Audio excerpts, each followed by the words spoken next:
It started when I was 10 years old. At first, it was just little things. Missing tools from my dad's truck, the trash cans knocked over, footprints in the backyard where no one should have been. My parents brushed it off as pranks or animals, but something about it always felt off. Then, one night, I woke up to the sound of scraping. It was faint at first, a slow, deliberate noise, but it grew louder, more distinct. It was coming from outside my bedroom window. I sat up in bed, heart pounding, straining to hear over the rush of blood in my ears. For a moment, I thought I was imagining it, that maybe it was just the wind, but then it happened again. Long, slow scrapes, like metal against glass. I didn't move, didn't breathe. I just stared at the window, waiting. The sound stopped abruptly. The silence was almost worse. Every nerve in my body screamed for me to run, to hide, to do anything but sit there frozen in my bed, but I couldn't move. Minutes passed, stretching endlessly, until I finally convinced myself to lay back down, pulling the covers up to my chin. It must have been my imagination. In the morning, I went to check. My stomach dropped. The screen on my window had been slashed open. Not a tear, not a small hole, long, deliberate cuts, like someone had been trying to peel it away piece by piece. Beneath the window, in the dirt, was a single footprint. I ran to tell my parents, breathless, heart racing, but they dismissed it. Probably just some kids messing around, my dad said, frowning at the screen. We'll get some motion sensor lights, my mom added, already moving on. The lights went up the next day, and for a while, nothing happened. But it wasn't over. The break-ins continued, but they were never obvious. Sometimes it was small things. Garden tools moved, a hose dragged across the yard. Other times, it was more disturbing. My mom started finding the back door unlocked in the morning, even though she swore she had locked it. My dad woke up one day to find the tools from his shed lined up neatly in the middle of the yard, arranged like someone had taken their time setting them out one by one. Nothing was stolen. It was as if someone was playing a game, leaving us signs that they had been there. When I was 15, it escalated. My parents had gone out for dinner, leaving me home alone for the evening. I was in the living room, playing video games with my headphones on, completely lost in the screen. Then, out of nowhere, I heard something, a faint, metallic clicking noise. At first, I thought it was the game, but then it happened again. I pulled off my headset and listened. Click, click, click. It was coming from the front door. I held my breath, heart hammering against my ribs. Someone was jiggling the doorknob. I crept toward the peephole, moving as silently as possible. When I looked through, my blood ran cold. A man in a hooded sweatshirt stood at the door, his back turned to me, hunched slightly as he fumbled with the lock. My body locked up in pure terror. I wanted to scream, but no sound came out. It was like he sensed me watching because he suddenly stopped moving. He stood there, perfectly still, his head slightly tilted, like he was listening. Then, without warning, he turned his head toward the peephole. Not his body, just his head. Slowly, unnaturally, my breath caught in my throat. He knew I was there. He was waiting for me to react. I stumbled backward, grabbing my phone with shaking hands. I dialed 911, whispering as I gave them my address. The operator told me to stay quiet, to stay on the line. I gripped the phone so tightly my knuckles turned white. Then the clicking stopped. Silence. I crept back toward the peephole. He was gone. I looked out the window, expecting to see him walking down the street, but there was nothing. Just the empty yard, the swaying trees, the faint hum of distant traffic. I locked myself in the bathroom and waited. When the police arrived, they searched the area, but of course, he was long gone. All they found were muddy footprints leading from the front door to the backyard, right beneath my bedroom window. After that night, my parents finally took it seriously. They installed security cameras, stronger locks, and a full alarm system. For a while, things were quiet. I started sleeping better, feeling like we were finally safe. But then, when I was 19, it happened again. I was coming home late from work. It was just past midnight, and I was exhausted, barely paying attention as I pulled into the driveway. As I reached for the door handle, something caught my eye. A figure, standing in the far corner of the yard. My breath hitched. He wasn't hiding. He wasn't moving. He was just standing there, watching. A streetlight flickered overhead, casting his face into shadow, but I knew it was him. The same hooded figure from years ago. The one who had tried to break in. The one who had been tormenting us since I was a kid. Then he smiled. not a normal smile. It was too wide, too unnatural, stretching across his face like a slow tear in fabric. He had been waiting for this moment. He took a step forward. I lunged for the door, slamming it behind me, my hands fumbling with the lock. My entire body shook as I ran to the kitchen, grabbing the biggest knife I could find. My heart was pounding so loudly I could barely think. I called the police. My voice was shaking as I explained what had happened. By the time they arrived, he was gone. But this time, he left something behind. Sitting on the front porch, neatly placed on the welcome mat, was a set of car keys. My keys. The ones I had lost 2 weeks earlier. My stomach dropped. He had been inside the house. Maybe while I was sleeping. Maybe while I was showering. Maybe he had been waiting for the right moment, watching from the shadows. That was the last time I ever saw him. After that, my family moved. We never talked about it again. But sometimes, late at night, I still feel it, that sensation of being watched. And I wonder, what if he never really left? I had just moved into my new apartment. It was small, nothing fancy, but it was mine. After a rough breakup, I wanted a fresh start, somewhere quiet, somewhere I could be alone and rebuild my life. The building was old, the kind where the hallways always smelled like a mix of cleaning products and something vaguely metallic, and the elevators creaked like they were considering giving up at any moment. Still, it was safe. Or at least, I thought it was. The first few nights were peaceful. I spent my evenings unpacking, watching movies, and drinking wine on my tiny balcony. I liked the solitude. There were no fights, no awkward silences, just me in my little space, finally free to breathe. I kept the windows open to let in the cool night air, the distant hum of the city lulling me to sleep. Then, on the fourth night, it started. It was just after 3 a.m. when I woke up to a soft knock at the door. At first, I thought I had imagined it. The building was old. Maybe it was just the pipes or my neighbors moving around. But then it came again. A little louder this time. Knock, knock, knock. I sat up in bed, suddenly very aware of how quiet the apartment had become. The knocking wasn't frantic, not desperate, just patient, rhythmic. Knock, knock, knock. I glanced at my phone. No missed calls. No texts. No reason anyone should be at my door at this hour. My heart pounded as I slipped out of bed and crept toward the peephole. I hesitated, my breath shallow, before pressing my eye against the tiny glass. The hallway was empty. A cold shiver ran down my spine. My apartment was at the very end of the hall. There was nowhere for someone to go that quickly without making a sound. I stood there for a long moment, my ear pressed against the door, listening. Nothing. Just the soft hum of the hallway lights. After a few minutes, I convinced myself it was a prank or maybe just a mistake, someone knocking on the wrong door. I crawled back into bed, pulling the covers up to my chin, and eventually drifted off into an uneasy sleep. The next night, it happened again. Same time. Same slow, deliberate knocking. I was already awake when it started, staring at the ceiling, waiting for it. This time, I didn't move. I just lay there, frozen, my entire body tense. I didn't need to check the peephole. I knew I wouldn't see anything. By the third night, I was terrified. I barely slept, my body stuck in a cycle of exhaustion and hyper-awareness. I started keeping a knife under my pillow, even though I knew it wouldn't do much good. That night, I called my friend Pete. He was the kind of guy who took pride in being the tough one, always looking for an excuse to play hero. I told him everything, the knocking, the empty hallway, the feeling of being watched. Pete didn't hesitate. "I'm coming over," he said. When he arrived, he brought 2 things, a baseball bat and an unhealthy amount of confidence. "We're gonna catch this creep," he said, grinning like this was some kind of game. I wasn't convinced, but I was grateful for the company. We stayed up, drinking coffee and watching the door. 3 a.m. came, and so did the knocking. Knock, knock, knock.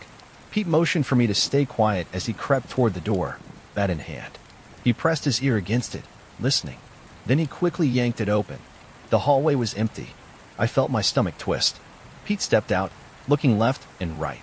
But there was no one there. "No way," he muttered. He walked down the hall, checking the stairwell. Nothing. He came back inside, locking the door behind him. "This isn't funny anymore," he said. We sat in silence for a long time. Then, just as I started to relax, my phone buzzed. A text message. No number. Just one word. "Hello." My breath caught in my throat. I turned the phone toward Pete, my hands shaking. He grabbed it from me, his face darkening. "Okay," he said. This guy wants to play games? Let's play. Pete had a plan. The next night, he would wait outside my apartment, just out of sight. If the knocking happened again, he would catch whoever was doing it. I wasn't sure it would work, but at this point, I was desperate. That night, I stayed inside, sitting on the couch with the knife clutched tightly in my hand. I kept the lights off, my breathing shallow. Then, at exactly 3 a.m., knock, knock, knock. Pete burst into the hallway, bat raised. I ran to the door and flung it open, expecting to see him tackling someone. But the hallway was empty. Pete stood there, bat clenched in his fists, his chest rising and falling. "No one," he said, breathless. I swear to God, no one came past me. He looked at me, and I saw something in his eyes that scared me more than anything. Fear. Because Pete didn't get scared. We went back inside, locking every possible entrance. I was shaking so badly I could barely hold my phone as I checked it for another message. There was nothing. No calls. No texts. Just silence. I didn't sleep that night. Neither did Pete. I called my landlord the next morning, demanding to know if the security cameras in the hallways worked. He hesitated before admitting they were mostly for show. No recordings. No footage. Nothing. Pete and I made a decision. That night, we wouldn't just wait inside. We would set a trap. At 2:45 a.m., Pete hid in the hallway, pressed against the wall near the stairwell. I stayed inside, phone in hand, knife at the ready. The plan was simple. If the knocking happened again, Pete would rush the door from behind and catch whoever it was. We waited. The minutes dragged by. 3 a.m. came. Knock, knock, knock. My entire body locked up. The sound was slow, deliberate, the same as before. Then, without hesitating, Pete lunged forward, grabbing at thin air. No one was there, but the knocking continued. It was still coming from the door, except now I was staring directly at it. And I saw the truth. The knocking wasn't coming from the outside. It was coming from the inside of my apartment door. I screamed. Pete yanked the door open, but there was nothing, just the dimly lit hallway, stretching out in both directions. The knocking stopped. I don't remember much after that. Pete dragged me out of the apartment, and we drove around aimlessly until the sun came up. I never went back. I had movers pack my things. I broke my lease. The apartment is still there. Someone else lives in it now. But sometimes, late at night, when I'm alone in my new place, my phone buzzes. No number. Just one word. Hello.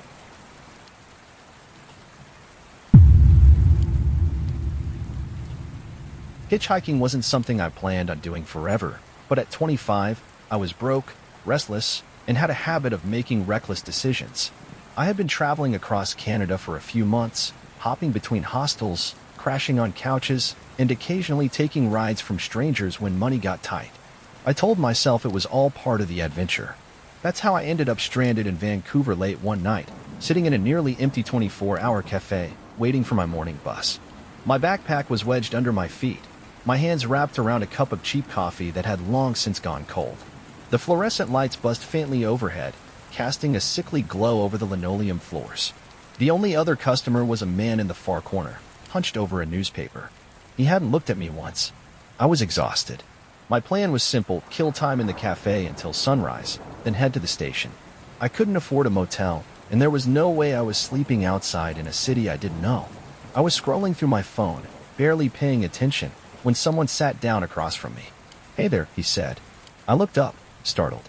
A man in his late 30s, maybe early 40s, was smiling at me. He was clean-shaven, wearing a crisp button-up shirt, the kind of guy who looked out of place in a dingy cafe at 2 a.m.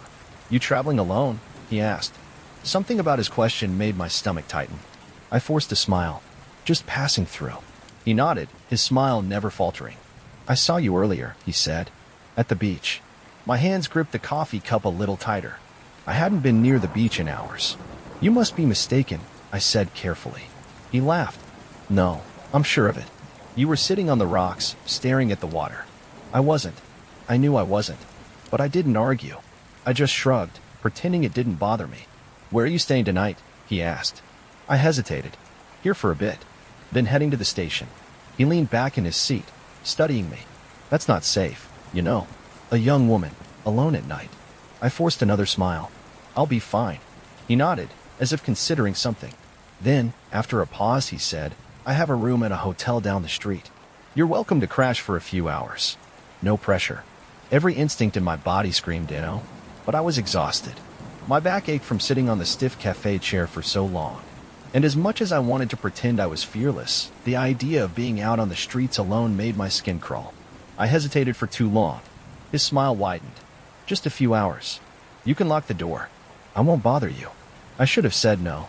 Instead, I nodded. We walked together through the empty streets, his pace slow and unhurried. The hotel wasn't far, just a few blocks away. It wasn't a dump, but it wasn't nice either. The kind of place where people paid in cash and didn't ask questions. As we stepped into the elevator, I felt it again, that creeping sense of unease. His room was on the 3rd floor. He swiped the key card and gestured for me to go in first. The room was small. A single bed, a desk, a bathroom. It smelled faintly of bleach. I dropped my backpack near the door, my heart pounding. You can take the bed, he said. I'll stay out here. I nodded, forcing myself to relax. Maybe I was just being paranoid. I went into the bathroom, splashed cold water on my face, and stared at my reflection in the mirror. What the hell am I doing? When I stepped out, he was sitting on the chair near the window, his back to me. His posture was different now, rigid, tense. He wasn't smiling anymore. I hesitated. I think I'll just rest for a couple of hours, I said, inching toward the bed. He didn't answer. I sat down, keeping my shoes on, my backpack close. I pretended to close my eyes, but I didn't sleep. I don't know how long I laid there, listening to the steady ticking of the clock. 30 minutes? An hour? Then I heard it. A click. I cracked one eye open, barely breathing. He was standing by the door. His back was to me, his hand hovering near the doorknob. He was locking it. Slowly, deliberately, one latch at a time. I sat up. What are you doing? He turned around. His expression was different now, blank, unreadable. You locked it, I said, my voice barely above a whisper. His eyes flicked to the door, then back to me. Habit, he said. I didn't believe him. Something was wrong. My pulse pounded in my ears. I think I'm gonna head out, I said carefully, swinging my legs over the side of the bed. His mouth twitched, almost like he was amused. It's late, he said. You should rest. I stood up anyway, reaching for my backpack. Yeah, I think I'll just go. He stepped in front of the door, blocking my way. My breath hitched. For a long moment, neither of us spoke. The room felt smaller, the walls pressing in. I tightened my grip on my bag. Move, I said, trying to keep my voice steady. He didn't. Instead, he tilted his head slightly, as if studying me. Then he smiled again, but this time it didn't reach his eyes. I know you didn't have money for a ticket, he said, his voice soft. I watched you count your cash at the cafe. Cold fear slithered down my spine. He had been watching me longer than I realized. I lunged for the door handle, yanking hard. He grabbed my wrist. His grip was like iron. I twisted, kicked, my mind a blur of panic. My elbow connected with his ribs, and for a split second, his grip loosened. I shoved past him, ripping the door open, sprinting down the hall without looking back. I didn't stop running until I reached the lobby. The night clerk looked up, startled, as I burst outside, gasping for air. I didn't turn around. I didn't check to see if he was following me. I just ran. By the time I reached the bus station, my hands were still shaking. I found a bench near a group of older travelers and sat there, trying to steady my breathing. I didn't sleep. At sunrise, my bus finally arrived. As I climbed on, I glanced back toward the city, half expecting to see him standing in the crowd, watching. But he wasn't there. I never saw him again. But sometimes, late at night, when I'm alone in my apartment, I still hear it. That slow, deliberate click of a door locking behind me. And I wonder, what would have happened if I hadn't woken up?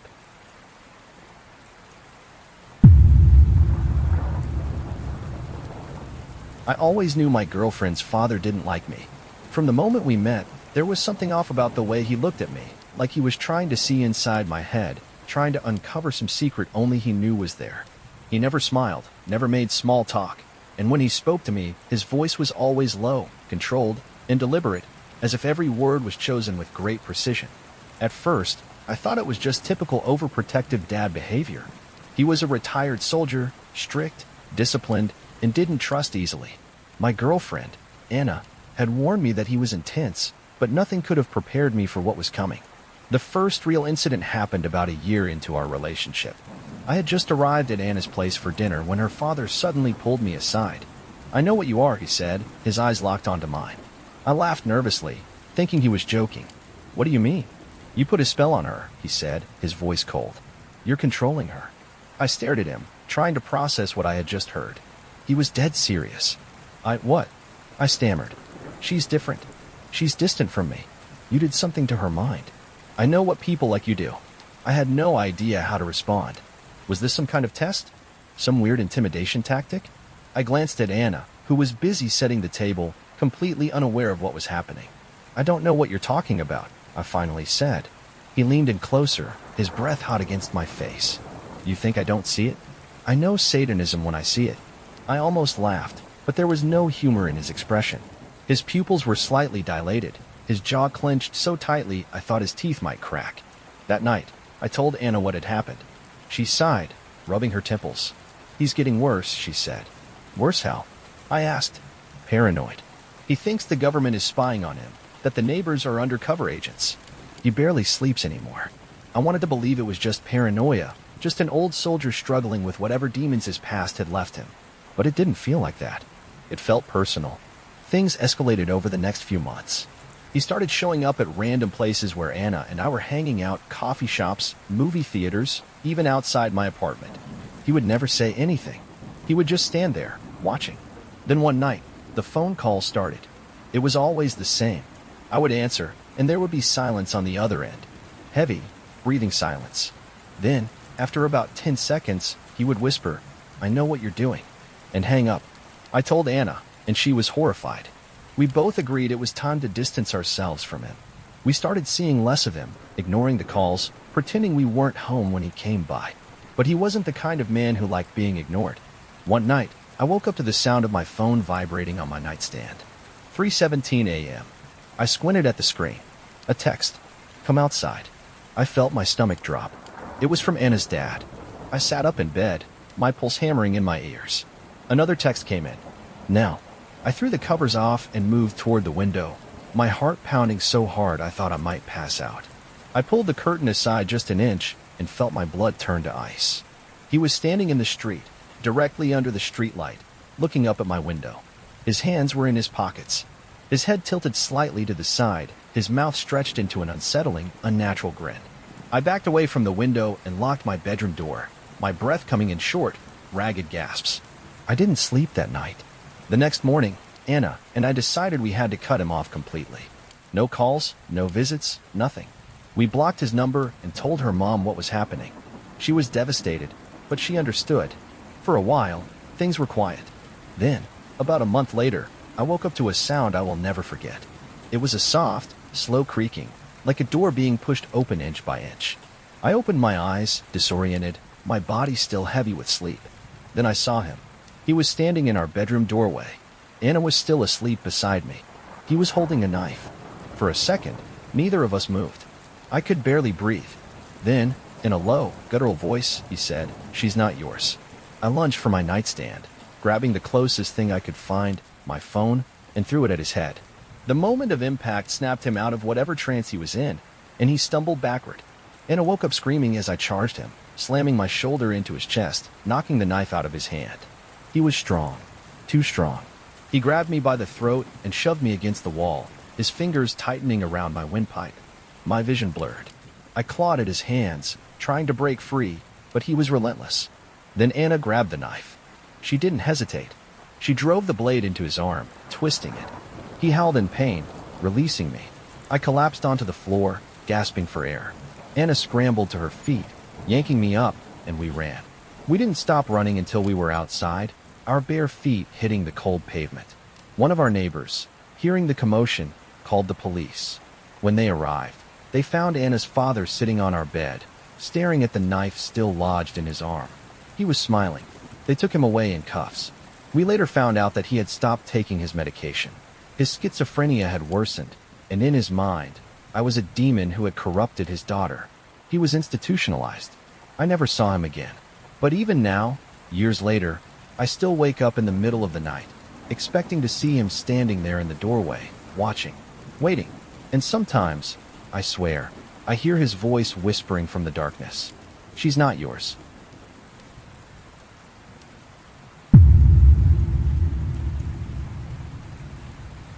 It was past midnight when I pulled into the ATM lane.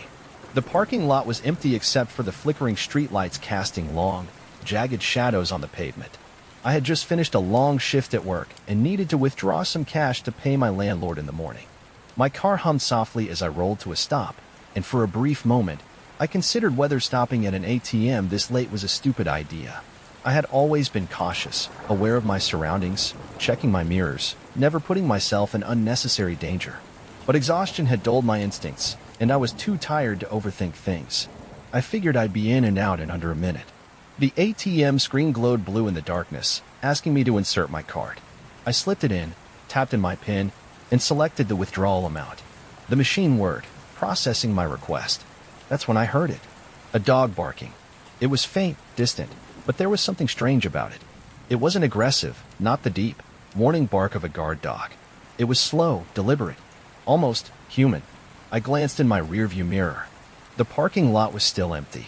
My grip tightened on the steering wheel as a wave of unease rolled through me. Then I heard it again. Woof, woof, woof. The ATM dispensed my cash with a mechanical click, but I didn't move to take it. My eyes scanned the lot, trying to pinpoint where the sound was coming from. The air was thick and humid, clinging to my skin like something tangible. I felt my pulse quicken, that primal instinct kicking in, warning me that something was wrong. Then, out of the corner of my eye, I saw movement. A man emerged from behind the bank, stepping into the dim glow of the streetlights. He was shirtless, his skin pale and stretched too tightly over his wiry frame. His arms jerked slightly, like his muscles weren't fully under his control. His head twitched to the side, and his mouth opened and closed soundlessly, as if he were practicing words but couldn't quite form them. I swallowed hard. Every fiber of my being screamed at me to drive away. Then I noticed something that made my stomach drop. A car had pulled up behind me. I hadn't heard it, hadn't seen it in my mirrors. But now it was there, idling in the ATM lane, its headlights off. The man kept walking toward my car, his movements jittery, unnatural.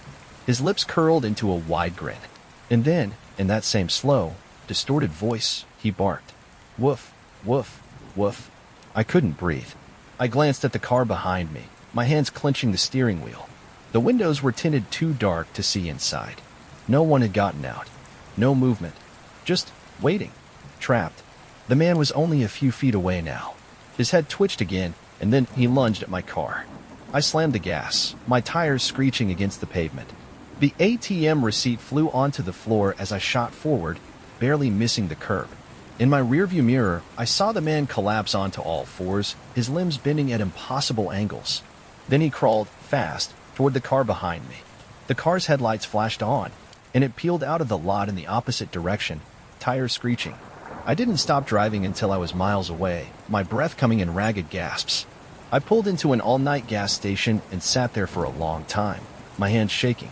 I checked my phone. 1:12 a.m. A new text notification popped up. No number, just 2 words. Nice try. My stomach twisted into a tight, painful knot. I barely slept that night. The next morning, I checked the news, expecting to see anything about a disturbance near the ATM. Maybe an attempted mugging, maybe a police report. There was nothing. No mention of a strange man. No reports of a silent car waiting behind someone. It was like it never happened. I called the bank to see if their security cameras had caught anything. The woman on the phone put me on hold for what felt like an eternity before coming back and saying, "Sorry, our system went down last night. We don't have any footage from that time." I felt cold all over. How convenient.